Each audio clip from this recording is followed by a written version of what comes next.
Welcome to BDT news. ముందుగా headlines.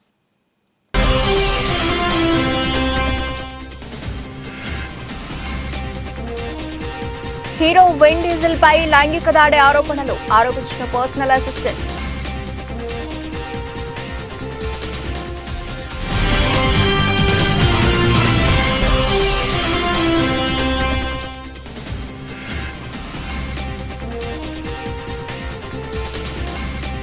యూనివర్సిటీలో కాల్పులు, 15 మంది మృతి.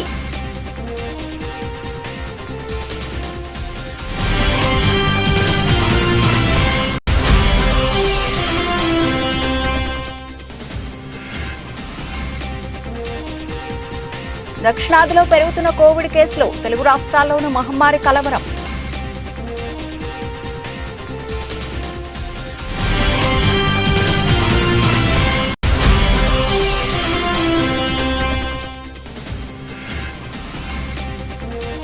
అంగన్వాడీల డిమాండ్లపై స్పష్టత ఇచ్చిన బొత్స, కీలక అంశాలు వెల్లడించిన మంత్రి.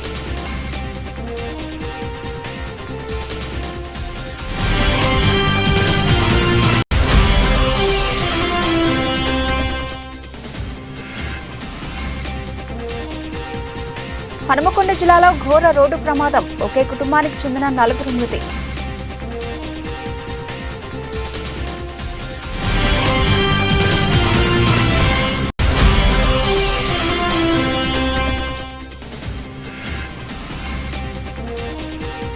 ఆఖరి పోర్లో అదరగొట్టిన బౌలర్లు, పోటీ సిరీస్ ను ఒడిసి పట్టిన వెస్టిండీస్.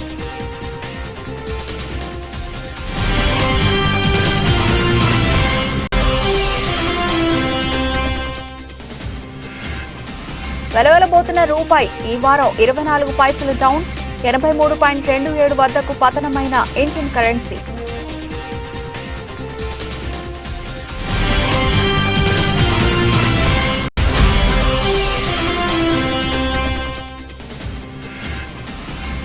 తేలియాడే స్టార్ హోటల్ ని మించిన విలాసాలు, ప్రపంచంలోనే అతిపెద్ద లగ్జరీ షిప్ గా నిలిచిన బి లెగసీ.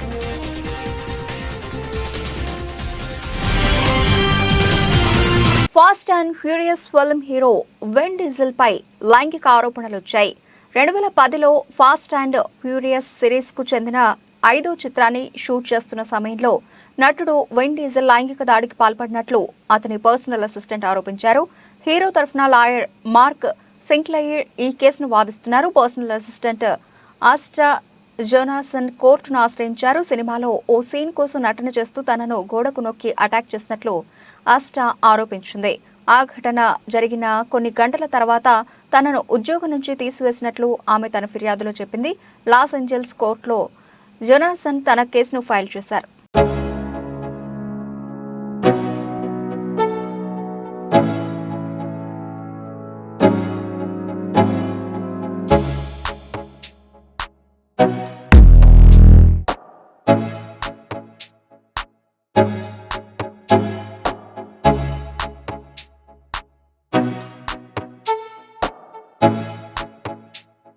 చెక్ రిపబ్లిక్ రాజధాని ప్రాగ్లో కాల్పులు కలకలం సృష్టించాయి.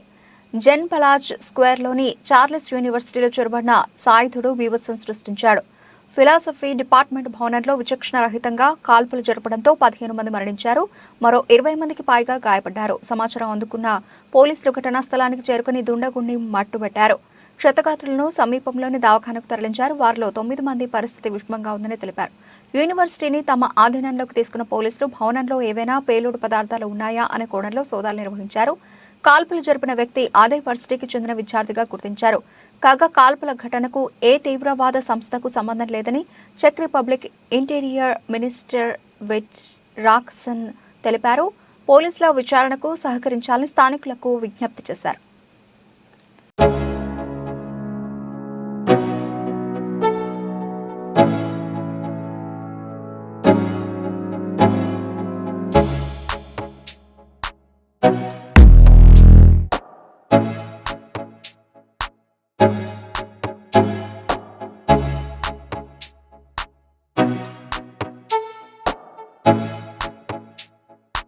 దక్షిణాది రాష్ట్రాల్లో కోవిడ్ కేసులు రోజు రోజుకు పెరుగుతూ ఆందోళన కలిగిస్తున్నాయి. దేశంలో చాప కింద నీరులా మెల్లమెల్లగా మహమ్మారి విస్తరిస్తోంది. దీంట్లో భాగంగా దేశంలో ప్రస్తుతం 2,997 కేసులు నమోదు కాగా గడిచిన 24 గంటల్లోనే 328 కొత్త కేసులు నమోదయ్యాయి. కోవిడ్ సోకి ఒకరు మృతి చెందడం ఆందోళన కలిగిస్తోంది. దక్షిణాది రాష్ట్రాల్లో కోవిడ్ కేసులు రోజు రోజుకు పెరుగుతూ ఆందోళన కలిగిస్తున్నాయి. దేశంలో చాప కింద నీరులా మెల్లమెల్లగా మహమ్మారి విస్తరిస్తోంది. దీనిలో భాగంగా దేశంలో ప్రస్తుతం 2,997 కేసులు నమోదు కాగా గడిచిన 24 గంటల్లోనే 328 కొత్త కేసులు నమోదయ్యాయి. కోవిడ్ సోకి ఒకరు మృతి చెందడం ఆందోళన కలిగిస్తోంది.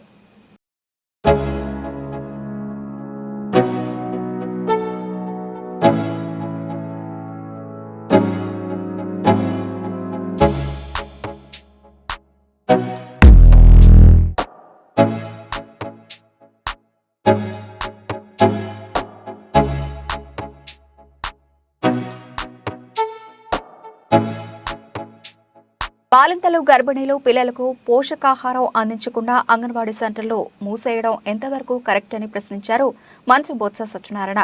అంగన్వాడీ వర్కర్లకు జీతాలు పెంచేందుకు ప్రభుత్వం సానుకూలంగా ఉందని స్పష్టం చేశారు.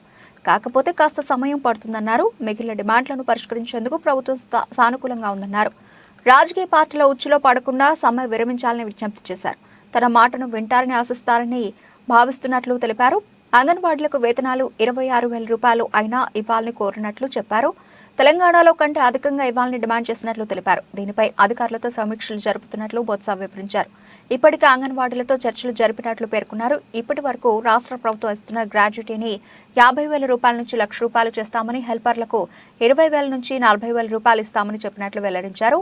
అంగన్వాడీలను మినీ సెంటర్ల నుంచి మెయిన్ సెంటర్లుగా ఏర్పాటు చేయాలనే డిమాండ్పై రాష్ట్ర ప్రభుత్వం సానుకూలంగా ఉన్నట్లు చెప్పారు. స్థానికంగా ఉన్న జనాభా ప్రాతిపదికన సెంటర్లను ఏర్పాటు చేసేందుకు సిద్ధంగా ఉన్నట్లు వివరించారు. కేంద్ర ప్రభుత్వం ఆదేశాల మేరకు సెంటర్లను ఏర్పాటు చేస్తామన్నారు. ఈ అంశాలపై ముఖ్య కార్యదర్శులతో చర్చించి సంప్రదింపులు జరిపి నిర్ణయం తీసుకున్నట్లు తెలిపారు. మేము 19లో 11,500 ఇస్తే వాళ్ళు 21లో 21 చూడమైంది. అంటే ఈ 2 సంవత్సరాలు కూడా తెలంగాణ కంటే మనం ఎక్కువ ఇచ్చాం కదా. ఇప్పుడు దానికంటే ఎక్కువ పంట దాన్ని మాత్రం మేము అన్నామంటే ఇది సమయం కాదు. 2 నెలల్లో మనం సాధారణ ఎన్నికలకు వెళ్తున్నాము. ఎన్నికలైన తర్వాత దీని మీద సానుకూలమైన నిర్ణయం తీసుకుంటాం తప్పకుండా మీ పట్ల. ఎందుకంటే జగన్మోహన్ రెడ్డి గారు మహిళా పక్షపాతి. ఆయన ఏ విషయంలోనూ సరే మహిళలకి ఏదైనా చిన్న అంశంలో ఏదైనా ఇబ్బంది వస్తుందంటే వెంటనే ఆయన స్పందన చేస్తారు. అందుకే ఏదైతే ఇందాక మీకు చెప్పిన ఈ 11 అంశాల్లో ఉన్నాయో ఈ 10 అంశాలని ఆయన కూర్చొని డిస్కస్ చేసి వీటన్నిటి కూడా ఆమోదించమని చెప్పారు. మీ ప్రమోషన్స్ కానీ, మీ ఏజ్ రిస్ట్రిక్షన్ కానీ, ప్రమోషన్లో ఏజ్ ఎన్హాన్స్మెంట్ కానీ, లేదు గ్రాట్యుటీని కేంద్ర ప్రభుత్వం ఇచ్చిన అయిపోయినా 50,000 రూపాయలు, ₹1,00,000, 20,000 రూపాయలు ఇస్తుంది, 40,000 రూపాయలని. అలాగే ఏదైతే మినీ అంగన్వాడీ సెంటర్ మినీ అన్న వాటిని పరిశీలించి ఇవన్నీ చేయమని చెప్పని ఆయన వచ్చి ఆదేశించారు. ఆదేశానుసారం మేము వచ్చి సమావేశం పెట్టాం. మరి ఎందుకోసం నాకు అర్థం అవ్వట్లే. మేము కోరింది ఏంటి? 3 నెలల సమయం కోరాం. ఎన్నికలు ఏప్రిల్లో అయిపోతాయి. ఆ తర్వాత దీని మీద చర్చించుకొని తప్పకుండా మీ జీతాలకి ఆ పెంపు మీద ఒక నిర్ణయం తీసుకుంటాము. మీ కోరికను మేము కాదనలేదు.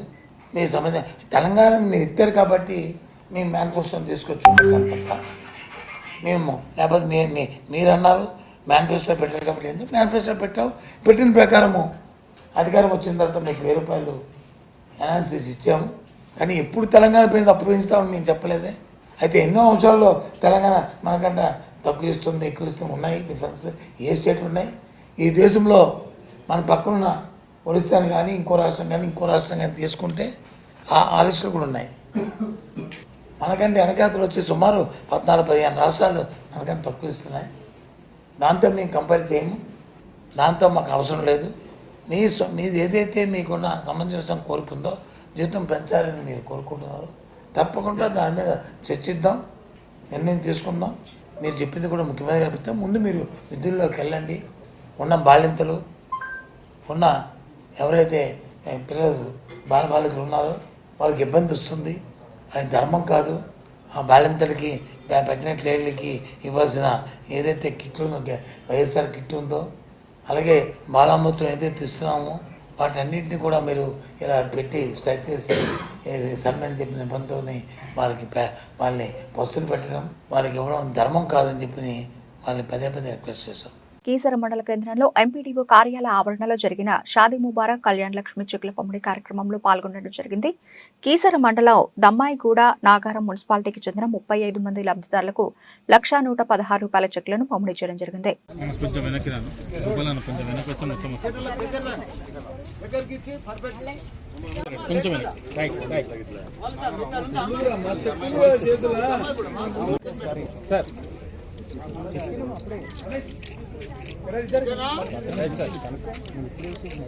యువత రాజకీయాల్లోకి రావాలని సిబిఐ మాజీ జాయింట్ డైరెక్టర్ లక్ష్మీనారాయణ పిలుపునిచ్చారు. ధన కుల వంశపారపర్య రాజకీయాలకు స్వస్తి పలకాలన్నారు. విజయవాడలో గురువారం సాయంత్రం ఐలాపురం కన్వెన్షన్ హాల్లో అర్ధరాత్రి ఆలోచన అనే కార్యక్రమాన్ని లక్ష్మీనారాయణ నిర్వహించారు. ప్రజా సంఘాలు, రైతులు, వివిధ వర్గాలకు చెందిన ప్రతినిధులతో రాత్రంతా చర్చలు జరిపారు. అర్ధరాత్రి స్వాతంత్ర్యం వచ్చిన దేశంలో ప్రధాన సంఘటనలన్నీ అర్ధరాత్రి జరిగాయని జేడీ గుర్తు చేశారు. అందుకే అర్ధరాత్రి మేల్కొని సమస్యలు తెలుసుకుంటున్నానని తెలిపారు. ప్రజల ఆకాంక్షలకు అనుగుణంగా ప్రభుత్వాలు లేవని అసహనం వ్యక్తం చేశారు. వాళ్ళు ఎక్కడ చెప్పుకోవాలి అన్నది ఒక ముఖ్యమైన అంశం. దానితో పాటు అనేక విషయాలు తెలుసుకుందాం అన్న ధోరణిలో కూడా ఈరోజు ఈ కార్యక్రమం ఏర్పాటు చేయడం. అర్ధరాత్రి కలిసి ఆలోచిద్దాం రండి అని చాలామంది అడిగారు. ఈ అర్ధరాత్రి ఏంటి విషయం? చాలామంది ఆ టైటిల్ చూడగానే ఆశ్చర్యం వ్యక్తం చేశారు. అందుకని నేనేమన్నానంటే, భారతదేశానికి స్వాతంత్రం అర్ధరాత్రే వచ్చింది. మన జీవితంలో అతి ముఖ్యంగా మార్పులు తెచ్చిన జిఎస్టీ చట్టం ఏదైతే ఉందో అది కూడా ఉభయ సభలను పార్లమెంట్లో కూర్చోబెట్టి రాత్రే రిజల్యూషన్ పాస్ చేశారు. తర్వాత మన డిమానిటైజేషన్, నోటు రద్దు కూడా రాత్రిపూటే అనౌన్స్మెంట్ చేశారు. కాబట్టి ఇన్ని విషయాలు మన భారతదేశానికి సంబంధించిన అనేక విషయాలు జరిగినప్పుడు తర్వాత ఉదయం అందరూ కూడా బిజీగా ఉంటారు వాళ్ళ పనుల్లో. కాబట్టి సాయంత్రం పూట ఈ కార్యక్రమాన్ని పెడితే తీరిగ్గా వాళ్ళు వచ్చి ఈ రాత్రి 12 కావచ్చు, 2 కావచ్చు, వాళ్ళ విషయాలు తెలియజేస్తే ఇది ముఖ్యంగా నేను తెలుసుకోవడానికి పెట్టిన కార్యక్రమం, అనేక విషయాలు నేర్చుకోవడానికి పెట్టిన కార్యక్రమం. ఇప్పుడే శివనాగరాజు వచ్చారు ఇక్కడ, ఆయన స్టార్టప్స్ గురించి ఏంటి విషయం అన్నది చెప్పారు. ఆ తర్వాత ఇటువైపు చదువుకున్న విద్యార్థి కాలేజీలో చదువుతూ పౌల్ట్రీ సెక్టర్లో తను స్టార్టప్ చేశాను. చిన్న బసవ పట్టదేవర జయంతి ఉత్సవాల్లో పాల్గొన్న నారాయణఖేడ్ ఎమ్మెల్యే సంజీవరెడ్డి. నారాయణఖేడ్ నియోజకవర్గం ఎమ్మెల్యే డాక్టర్ పట్లోల సంజీవరెడ్డికి 134వ జయంతి ఉత్సవాల సందర్భంగా సన్మానం చేసిన డాక్టర్ చెన్నబస్వ పట్టేదేవర మరియు వారికి మెమంటో బహూకరించి సాల్వా బొకేతో సన్మానించారు. కర్ణాటక రాష్ట్రంలోని బాల్కీ పీఠాధిపతి చెన్నబస్వ పట్టాదేవర 134వ జయంతి ఉత్సవాల్లో పాల్గొని పీఠాధిపతుల సన్మానం పొందిన డాక్టర్ పట్లోల సంజీవరెడ్డి ఎమ్మెల్యే నారాయణఖేడ్ వారితో మఠాధిపతులు, స్వాములు మరియు దారం Shankar set municipal floor leader Gunderao, sarpanch Anil Patil, sarpanch తదితరులు పాల్గొన్నారు.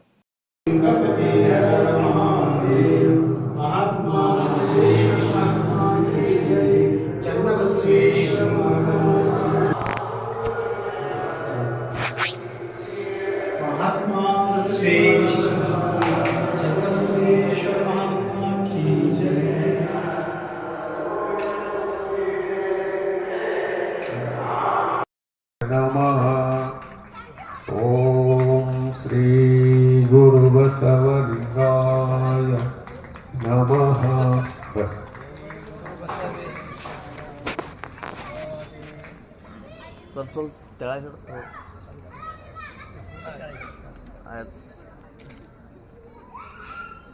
శ్రీశైలం నియోజకవర్గం ఆత్మకూరు టౌన్ వైఎస్ఆర్ పార్టీ కార్యాలయం నందు రాష్ట్ర ముఖ్యమంత్రి వైఎస్ జగన్మోహన్ రెడ్డి పుట్టినరోజు సందర్భంగా Karthik premier league logo brochure ని అట్టహాసంగా శిల్పా కార్తిక్ రెడ్డి ఆవిష్కరించారు. శిల్పా కార్తిక్ రెడ్డి మాట్లాడుతూ, నియోజకవర్గం కోసం ఎప్పుడూ ముందుండి క్రీడా పోటీలు నిర్వహిస్తున్నామని, అదేవిధంగా వచ్చే నెల 6వ తారీఖు నుండి Karthik premier league cricket tournament ను ఏర్పాటు చేశామని, ప్రతి గ్రామం, టౌన్ నుంచి యువత పెద్ద ఎత్తున పాల్గొనాలని యువతను ఉద్దేశించి తెలియజేశారు. ఈ వచ్చే సంక్రాంతి రోజు, సంక్రాంతి కన్నా ముందే 6వ తేదీ నుంచి సంక్రాంతి వరకు పిల్లల సెలవులు కూడా దృష్టిలో పెట్టుకొని ఆ టైంలో అయితే బాగుంటుందని చెప్పి నియోజకవర్గ స్థాయి క్రికెట్ లీగ్ ఒకటి పెడుతున్నాము. దీనికి గాను అన్ని మండలాల నుంచి నాయకులు అంటే ఎవరైనా సరే ఆడుకునే క్రీడా స్ఫూర్తి ఉన్నటువంటి పిల్లలు ఎవరికైనా సరే అవకాశం కల్పించాలి, వాళ్ళు ప్రోత్సహించాలి. అనే ఒక సదుద్దేశంతో నియోజకవర్గ స్థాయి ఎందుకు పెట్టాల్సి వస్తుందంటే, మా నియోజకవర్గం ఉన్న వాళ్ళకైతే ఎప్పుడు ఇంతవరకు పెట్టిన ప్రతిసారి జిల్లా స్థాయో లేకపోతే రాష్ట్ర స్థాయో పెట్టేవాళ్ళు. ఇది మా నియోజకవర్గ పిల్లల్ని ఎంకరేజ్ చేయడం కోసం అని చెప్పి నియోజకవర్గ స్థాయికే దీన్ని పరిమితి చేస్తున్నాము. ఈ క్రికెట్ లీగ్లో కూడా ప్రైజ్ మనీ ₹1,00,000 నుంచి మొదటి బహుమతి పెడితే, రెండో బహుమతిగా 50,000, మూడో బహుమతిగా 20,000, నాలుగో బహుమతిగా 10,000 పెట్టి ట్రోఫీల ద్వారా ప్లస్ వాళ్ళకి మెమెంటోస్, దాంతో సర్టిఫికేషన్స్ కూడా ఇచ్చి వాళ్ళు ఇంకా కొంచెం ప్రోత్సహించాలని చెప్పి ఒక సదుద్దేశంతో చేస్తున్న కార్యక్రమం. దీంతోపాటు కబడ్డీ, ఖోఖో. కాకినాడ జిల్లా ప్రతిపాడు నియోజకవర్గ ప్రతిపాడు జాతీయ రహదారిని నిర్బంధించిన ప్రతిపాడు లాయర్లు ఆంధ్రప్రదేశ్ ప్రభుత్వం నూతనంగా తీసుకువచ్చిన ఆంధ్ర టైటిలింగ్ యాక్ట్ 27/2023ని రద్దు చేయాలని డిమాండ్ చేస్తూ ఈ రోజు ప్రతిపాడు బార్ అసోసియేషన్ ఆధ్వర్యంలో నేషనల్ హైవే బంధించడం జరిగింది. ప్రజల స్థిరాస్తులకు భంగం వాటిల్లే విధంగా ఈ చట్టం ఉందని, కేసులు, సివిల్ కేసులు రెవెన్యూ అధికారులకు కట్టబెట్టడం మంచిది కాదని ఆయన అన్నారు.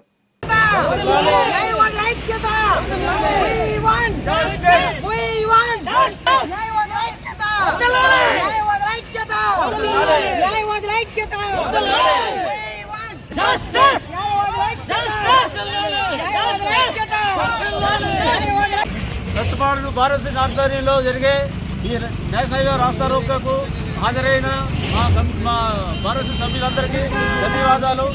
ఈ విధంగా కూడా గవర్నమెంట్ న్యాయవాదులు వ్యతిరేకంగా ఇటువంటి చట్టాలు తీసుకుంటే ఈ ఉద్యమాన్ని మరింత ఉధృతం చేస్తామని ఈ కార్యక్రమాన్ని వచ్చేసిన న్యాయవాదులందరికీ మరొకసారి కృతజ్ఞతలు తెలుపుకుంటూ సెలవు.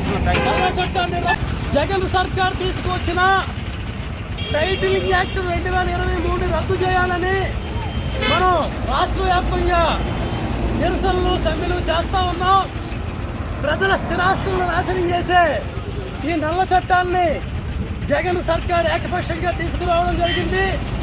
సివిల్ కేసుల పరిధిని కోర్టుల్లో కాకుండా టైటిలింగ్ యాక్ట్ ఆఫీసర్ని నియమించి ఆర్టీఓ, ఎంఆర్ఓ స్థాయి ఆఫీసర్ల కోర్టులో సివిల్ కేసులు విచారించే పరిధి తీసుకువచ్చింది. ఇప్పటి వరకు ఎంఆర్ఓ కోర్టుల్లో, ఆర్టీఓ కోర్టుల్లో ఎటువంటి న్యాయం జరుగుతుందో పేద ప్రజలకు మనం చూస్తూ ఉన్నాం. ఇక ముందు కూడా ప్రజల స్థిరాస్తులకు ఎటువంటి భరోసా లేకుండా ప్రజల స్థిరాస్తులను కాపాడలేని విధంగా ఈ చట్టాన్ని, నల్ల చట్టాన్ని, చీకటి చట్టాన్ని జగన్ సర్కార్ తీసుకురావడం జరిగింది. ఈ సందర్భంగా ప్రజల స్థిరాస్తులకు నాశనం చేసే, భంగం కలిగించే సివిల్ కేసుల పరిధిని ఆర్టీఓ, టైటిలింగ్ ఆఫీసర్ పరిధిలోకి తీసుకొచ్చే చీకటి చట్టాన్ని రద్దు చేయాలని ప్రతిపాడు బార్ అసోసియేషన్ ఈ సందర్భంగా మేము నిరసనలు తెలియజేస్తా ఉన్నాం. అందులో భాగంగానే ఈ చట్టాన్ని రద్దు చేసే వరకు మా నిరసనలు, మా ఆందోళనలు కొనసాగిస్తామని తెలియజేస్తా ఉన్నాం. ప్రభుత్వ వైపు ఆలేరు ఎమ్మెల్యే బీర్ల ఐలయ్యని ప్రముఖ పుణ్యక్షేత్రం యాదాద్రి శ్రీ లక్ష్మీనరసింహస్వామివారి ఆలయ నూతన ఈవో ఎం రామకృష్ణారావు మర్యాదపూర్వకంగా కలిశారు. రేపు ఉదయం జరగబోయే వైకుంఠ ఏకాదశి ద్వారా దర్శన కార్యక్రమానికి సాదరంగా ఆహ్వానించారు. వీరితో పాటు ఆలయ అధికారులు ఉన్నారు.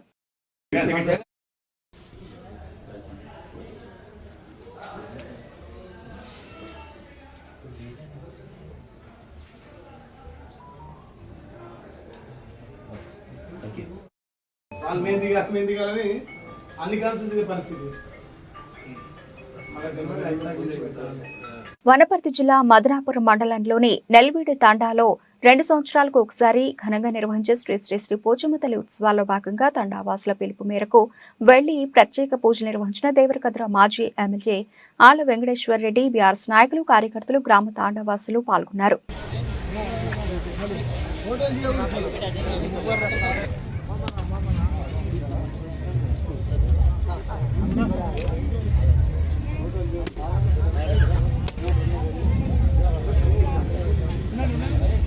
హనుమకొండ జిల్లాలో ఘోర రోడ్డు ప్రమాదం జరిగింది. ఈ ప్రమాదంలో ఒకే కుటుంబానికి చెందిన 4 దుర్మరణం చెందారు. ఎల్కతుర్తి మండలం శాంతినగర్ వద్ద రోడ్డు ప్రమాదం జరిగింది. ఎదురెదురుగా వస్తున్న కారు, లారీ ఒకదానికొకటి బలంగా ఢీకొన్నాయి. దీంతో 4 అక్కడికక్కడే మృతి చెందారు. మరో 3కి తీవ్ర గాయాలయ్యాయి. ఏటూరు నాగారం నుంచి వేములవాడకు వెళుతుండగా ఘటన చోటు చేసుకుంది.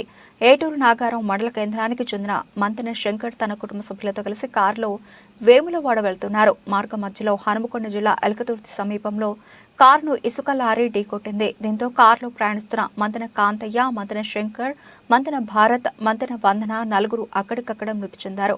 మరో ముగ్గురికి తీవ్ర గాయాలయ్యాయి. క్షతగాత్రులను చికిత్స నిమిత్తం వరంగల్ ఎంజీఎంకు పోలీసులు తరలించారు. తీవ్రంగా గాయపడిన మంతెన రేణుక, మంతెన భార్గవ్, మంతెన శ్రీదేవి ఎంజీఎంలో చికిత్స పొందుతున్నారు. ఒకే కుటుంబానికి చెందిన నలుగురు చనిపోవడంతో ఏటూరు నగరంలో విషాద ఛాయలు అలుముకున్నాయి. మృతులు బంధువులు కన్నీరు మున్నీరవుతున్నారు.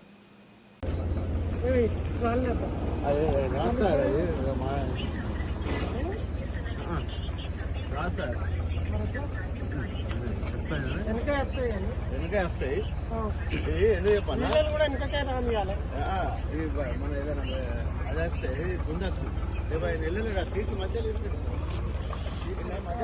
మధ్యలో ఎరకపాడీలను తీసి సీట్ ఎరకరాలి ఎరకపాడీలను తీసి సీట్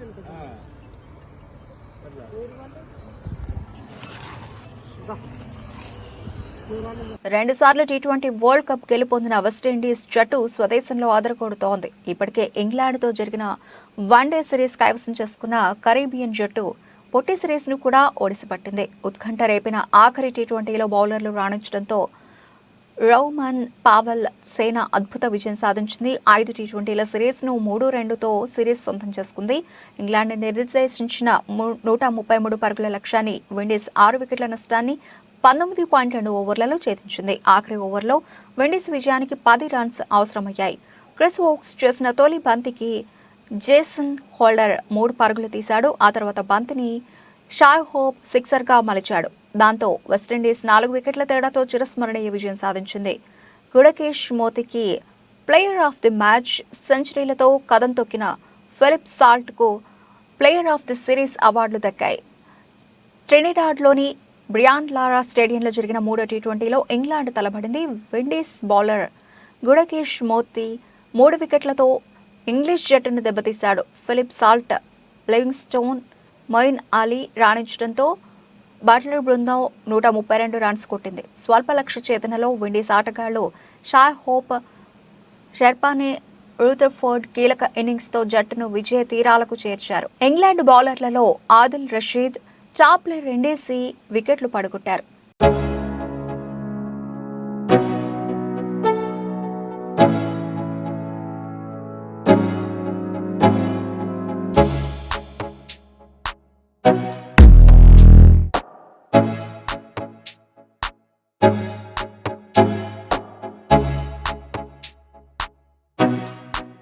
ఫారెక్స్ మార్కెట్లో రూపాయి నేలచూపులు చూస్తోంది.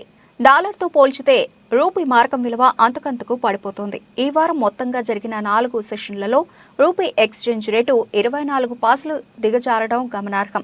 గురువారం 9 పైసలు కోల్పోయి 83.27 వద్ద స్థిరపడింది. అంతకుముందు బుధవారం ట్రేడింగ్లో ఎక్కడికక్కడే ఉన్న రూపాయి మారకం విలువ మంగళవారం 8 పైసలు, సోమవారం 7 పైసలు చొప్పున నష్టపోయింది. దీంతో క్షీణత స్థాయి 24 పైసలకు చేరింది. ఎర్ర సముద్ర మార్గంలో సాగుతున్న అంతర్జాతీయ వర్తక వాణిజ్య కార్యకలాపాలకు అంతరాయం కలగడంతో మదుపర్ల సెంటిమెంట్ ఒక్కసారిగా బలహీనపడిందని ఫారెక్స్ మార్కెట్ నిపుణులు ట్రేడింగ్ సరళిని విశ్లేషిస్తున్నారు. ఈ క్రమంలోనే దేశీయ మార్కెట్ నుంచి విదేశీ మదుపరులు పెట్టుబడులు ఉపసంహరించుకుంటుండటం రూపీ విలువను అంతకంతకు పతన దిశగా నడిపిస్తోందని వారు పేర్కొంటున్నారు. స్టాక్ ఎక్స్చేంజ్ల వివరాల ప్రకారం బుధవారం విదేశీ సంస్థాగత మదుపరులు భారతీయ ఈక్విటీ మార్కెట్ల నుంచి 1,322.08 కోట్ల పెట్టుబడులను వెనక్కి తీసుకున్నారు. నిజానికి దేశీయ స్టాక్ మార్కెట్లు గురువారం లాభాల్లో ముగిశాయి. అయినప్పటికీ ఆ ప్రభావం ఫారెక్స్ మార్కెట్పై పడకపోవడానికి ఈ రకమైన గ్లోబల్ అనిశ్చితి పరిస్థితులే కారణమని చెబుతున్నారు. మరోవైపు అంతర్జాతీయంగా ముడి చమురు ధరలో ఒడిదుడుకులు కూడా దెబ్బతీస్తున్నట్లు అభిప్రాయపడుతున్నారు.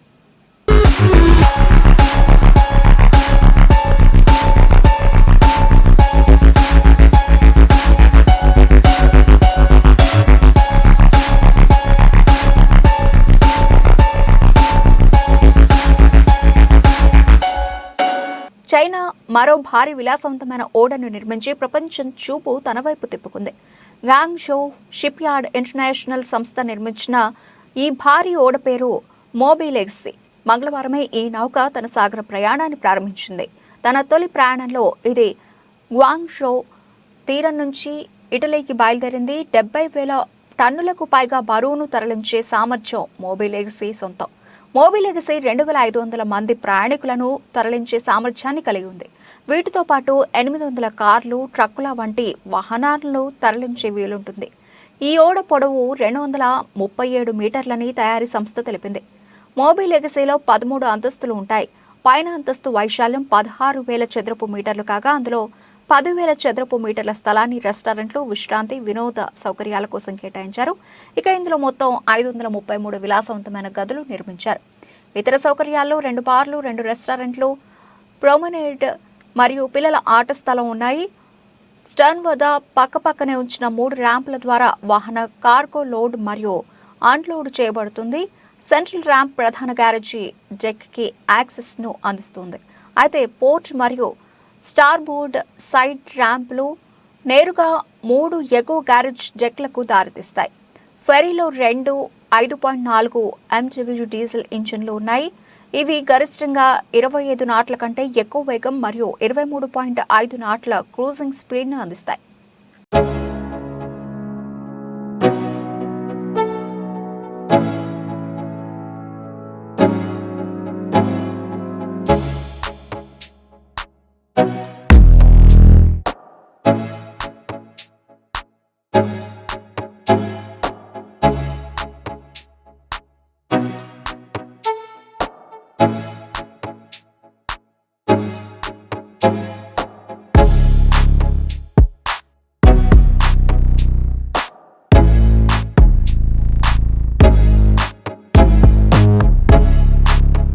బులెటిన్ ముగించే ముందు హెడ్లైన్స్ మరోసారి.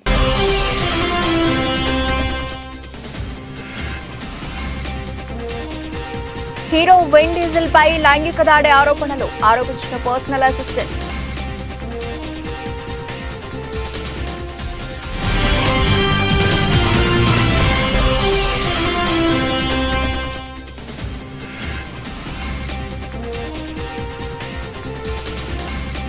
యూనివర్సిటీలో కాల్పులు, 15 మంది మృతి.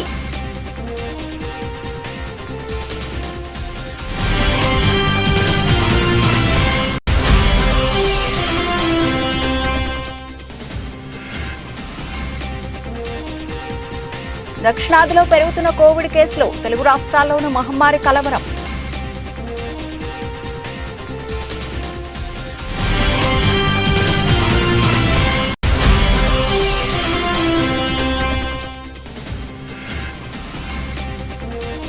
అంగన్వాడీల డిమాండ్లపై స్పష్టత ఇచ్చిన బొత్స, కీలక అంశాలు వెల్లడించిన మంత్రి.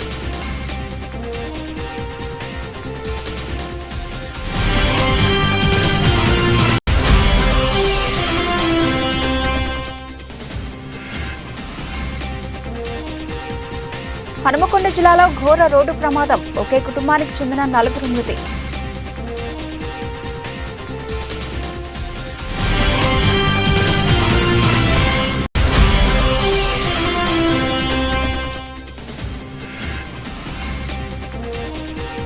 ఆఖరి పోర్లో అదరుకుంటున్న బౌలర్లు, పోటీ సిరీస్ ను ఓడిసి పట్టిన వెస్టిండీస్.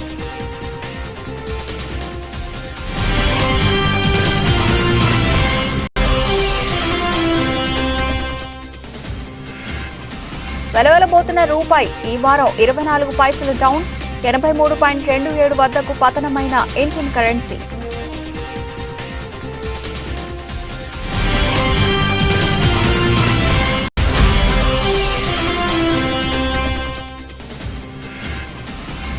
తేలియాడే స్టార్ హోటల్ ని మించిన విలాసాలు, ప్రపంచంలోనే అతిపెద్ద లగ్జరీ షిప్ గా నిలిచిన బీ లెగసీ.